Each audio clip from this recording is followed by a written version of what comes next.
What happened with Alex is very difficult to explain when you first look at the data.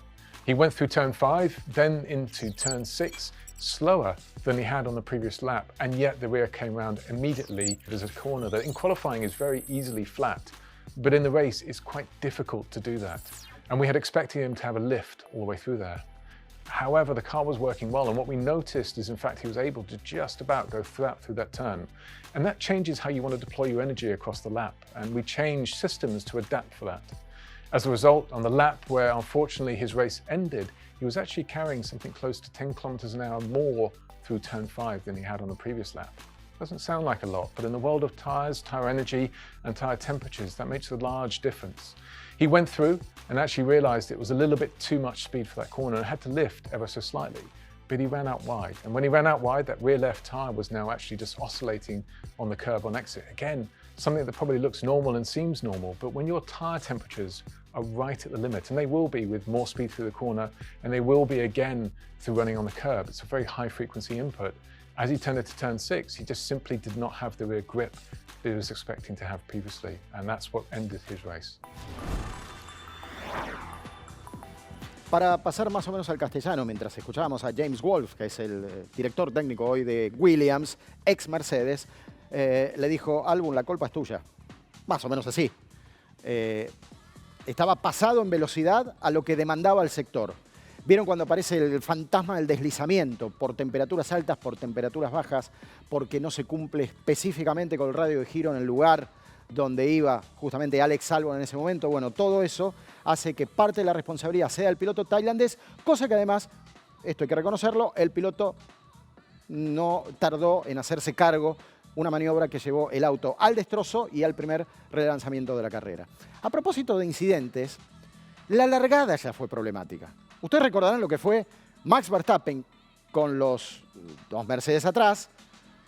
El morbo en ese momento era saber qué iban a hacer los Mercedes, si iban a ir al ataque o no del piloto neerlandés, el bicampeón del mundo. La cuestión es que hay un error de Max Verstappen que lleva a que prácticamente los Mercedes pasaran sin despeinarse al primer lugar. Ni que hablar George Russell, después más tarde le tocaría a Lewis Hamilton. Pero vamos a escuchar en la voz, en la palabra y de boca de los protagonistas cómo fue la largada original que cambió las reglas de juego de una carrera que estaba llamada a ser distinta. A ver. I think I was also quite careful. I think I could have been a little bit more aggressive, but on the other hand, I didn't want to have any damage on my car because I knew that we had a quick car, right? So even losing 1 or 2 spots was not the end of the world. I thought it was pretty decent. I mean, he braked early and I braked late, and I was fully up the inside, and I think we both left space for each other. I didn't run him off the road, and he didn't turn in on me, so we didn't touch, and that's racing.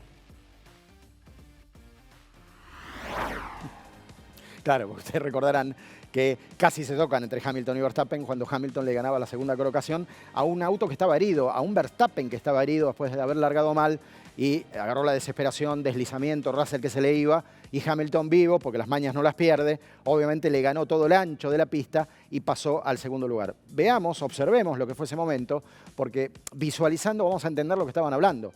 Y aquí es donde esa es otra historia, pero cómo lo saca Hamilton a Max Verstappen. Toto Wolff dice, recuperé al Hamilton que quería, al Hamilton de 2021, al que tenía con qué.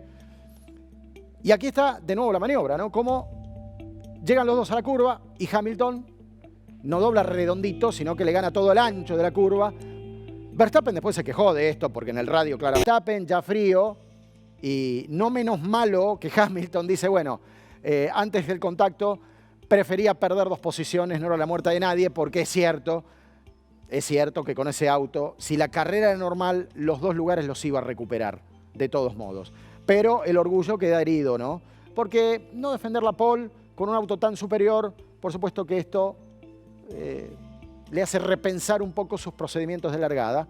Veremos qué puede llegar a suceder eventualmente en Azerbaiyán. Aquí lo tenemos, otra vez, miren cómo Verstappen quiere evitar el contacto, se va arriba de los cordones, a riesgo incluso de tocar el piso.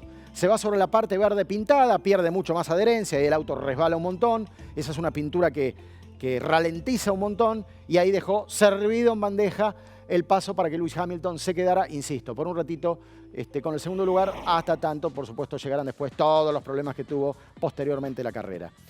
Hablando de DRS, hablando de velocidad, del nuevo sector, el nuevo sector que era opuesto a la recta principal, donde les contamos durante la transmisión que ahí había una chicana y el circuito tuvo 6 modificaciones, y en esas 6 modificaciones, una de ellas permitió hacer una zona nueva de DRS, una nueva zona rápida para que el alerón trasero móvil pudiera ejercer allí su influencia.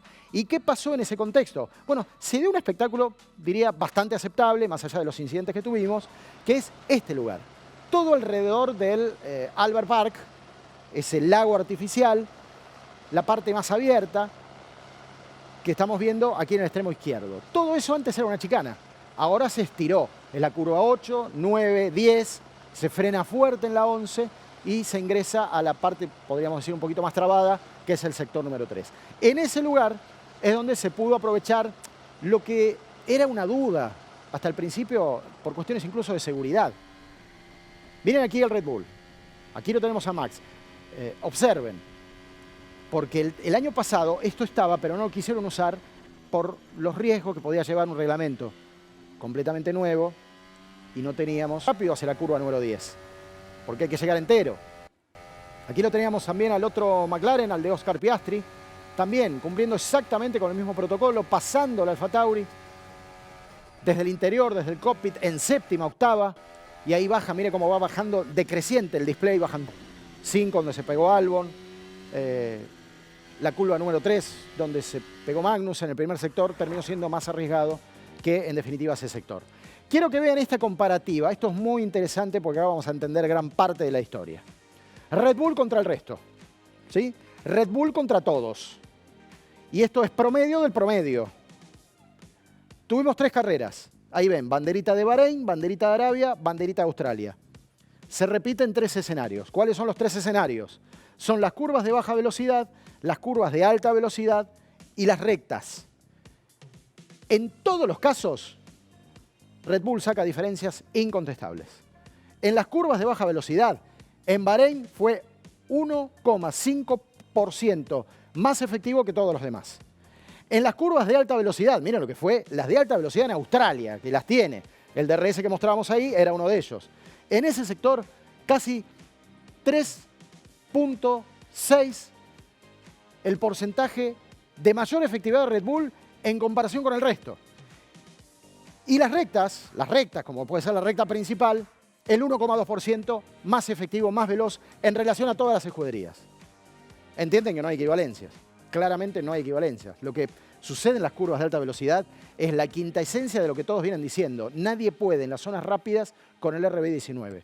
Y ahí se ve en Australia, que es donde más se aprovechó el DRS, por ese sector que les estábamos mostrando, que llega a 3,5 puntos el porcentaje de efectividad por encima de todos los demás. Se entiende cómo Red Bull aprovechó ese sector nuevo para pulverizar. Si no pulverizó es porque tuvo muchos incidentes en la carrera y tuvimos los relanzamientos que tuvimos, el safety car, el auto de seguridad, etcétera, etcétera. Que si no hubiese sido posiblemente más humillante. Por eso vuelvo al concepto anterior. Menos mal que estamos de descanso. A ver si en el descanso aparece alguna idea para contrarrestar un poco diferencias que son imposibles de reducir.